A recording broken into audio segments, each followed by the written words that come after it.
Ok, hello mọi người, chào mừng mọi người đã trở lại với channel của mình. Thì hôm nay mình xin được tập hợp một mẫu HG ở một tỷ lệ 1/44 ở dòng HG Build Fighter Troy, đó là Gundam Amazing Red Warrior.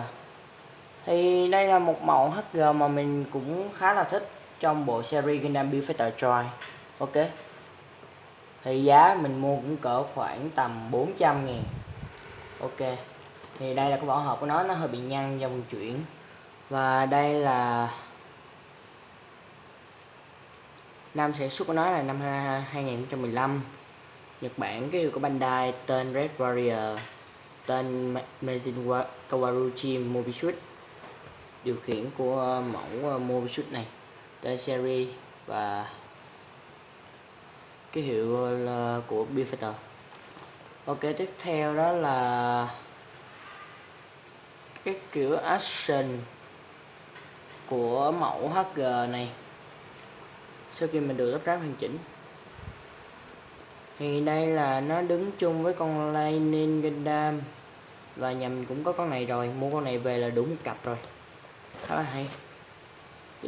Hộp kế bên là có mã số là 026 ở dòng HG 1/44 Build Fighter Troy, tên series và www.cơm Bandai. Mặt trước và mặt sau khi mà lắp ráp hoàn chỉnh. Cốt truyện của con Amazing Red Warrior, chiều cao là 18m, cân nặng là 53,4 tấn. Tên giới thiệu về dòng phim. Giá của bên Nhật là 1.800 yên. Ok, để mình chỉnh sáng lên. Ok, thì mình sẽ bắt đầu mở hộp ra. Mình để đây. Bịch thứ nhất sẽ là một tấm Rinner. Đi chung trong bịch này là sẽ có một cục Bonicap Rinner A là màu đỏ, nhìn chi tiết khá là đẹp và sắc sảo. Đây là Rinner B1.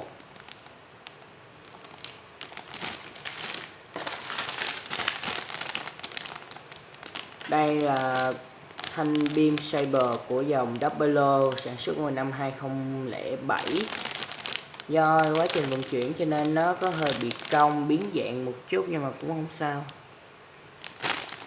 Đây là Rinner G là vũ khí, và Rinner F cũng là vũ khí luôn. Đây, sorry. Đây.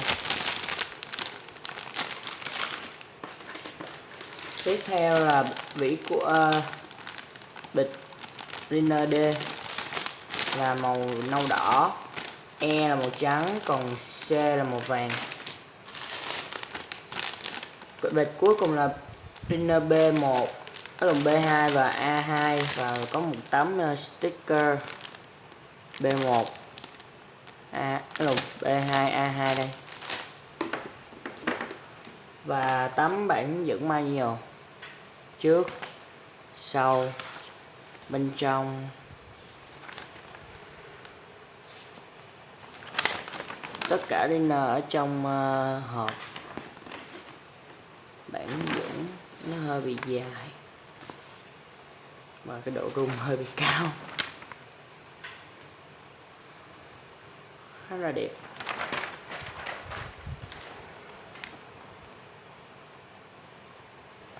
Ok, và cũng cảm ơn mọi người đã xem qua clip đặt hộp mẫu HG 1/44 ở dòng Build Fighter Troy Amazing Red Warrior. Cũng cảm ơn mọi người đã xem qua clip này của mình. Thì mong mọi người sẽ ủng hộ mình trong thời gian sắp tới, và hãy cho mình một like, một subscribe nếu mà mọi người thấy thích mẫu HG Build Fighter này. Tạm biệt và hẹn gặp lại. Bye bye.